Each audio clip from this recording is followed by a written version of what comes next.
donc on a plusieurs services, on a plusieurs outils documentaires aussi qu'on met à la disposition des professeurs et des étudiants. Donc le créneau de la bibliothèque, c'est vraiment collaborer, apprendre et innover. Donc collaborer, on a des espaces de travail collaboratifs, notamment à la bibliothèque, où on vise un peu à faire ressortir la créativité des étudiants. On collabore aussi avec différents services, avec les professeurs, bien sûr, et les chercheurs et les étudiants. Apprendre, parce que la bibliothèque propose non seulement des ressources documentaires, mais aussi des formations aux cultures numériques et informationnelles. On forme près de 1400 étudiants par année. Généralement, ils sont hyper satisfaits de nos formations. Ce qu'on leur montre, en fait, c'est quoi les cultures informationnelles et numériques? C'est en gros la capacité de savoir définir ses besoins d'information, surtout d'évaluer correctement l'information, celle aussi qu'on trouve sur le web par rapport aux recherches sur Google, par exemple. C'est de savoir utiliser l'information de façon éthique. C'est aussi de savoir bien rédiger et diffuser l'information. Donc, tout ça, c'est des compétences qui sont recherchées tant au niveau académique, mais aussi dans le milieu professionnel et dans le milieu citoyen, justement, par rapport à avoir de l'esprit critique par rapport à l'information qu'on trouve. Et tout ça, bien sûr, en utilisant les technologies de l'information et des communications. Donc, on montre certaines de ces technologies-là aux étudiants.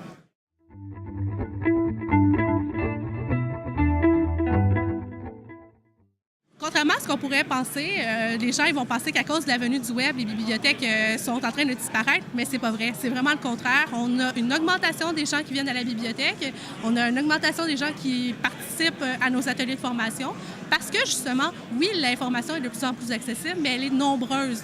Donc, les gens ont besoin d'outils pour pouvoir, justement, naviguer dans tout ce flot-là et savoir comment bien ensuite évaluer et utiliser toutes ces informations-là.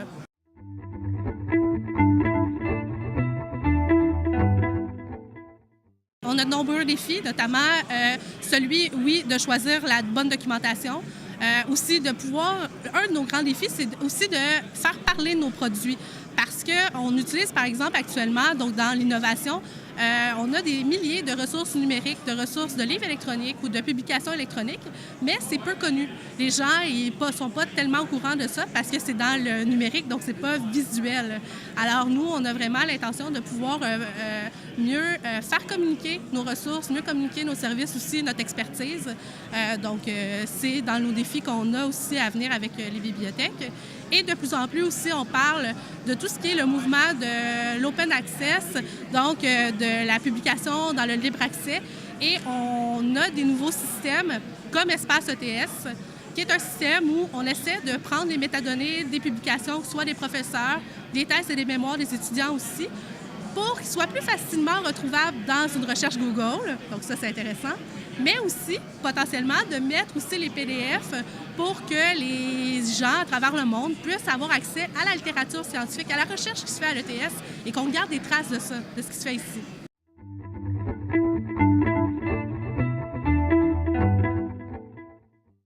L'espace 3C, c'est un espace de collaboration, de créativité et de connaissances. Donc, il y a des échanges qui se font par nous qui donnons des formations, mais aussi par les étudiants qui participent aussi.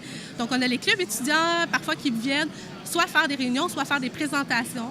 On aide les étudiants à faire des groupes de discussion, des anticonférences, des conférences, donc ce type d'animation-là. Et on espère aussi qu'ils puissent collaborer entre eux et créer, faire de la co-création dans les espaces. Donc, ils peuvent bouger le matériel, emprunter des projecteurs, écrire sur les murs. Donc, c'est vraiment un nouvel espace qui sont de plus en plus populaires pour vraiment la création et la collaboration.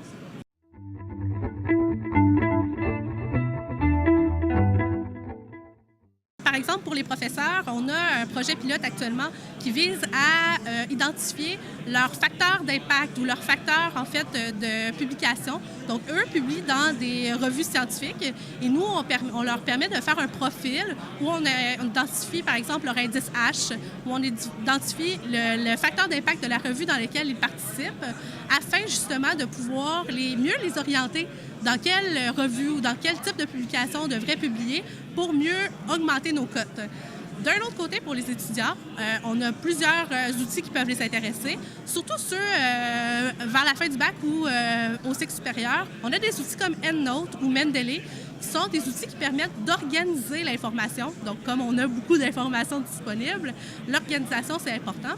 Donc, qui permettent d'organiser l'information, de pouvoir ajouter des mots-clés, des notes, de pouvoir ajouter les PDF aux références bibliographiques et ensuite qui nous permettent de pouvoir soit collaborer avec nos collègues chercheurs et nos collègues étudiants, ou de pouvoir aussi rédiger plus facilement en intégrant nos références dans Word. Donc, ça nous permet de sauver beaucoup de temps.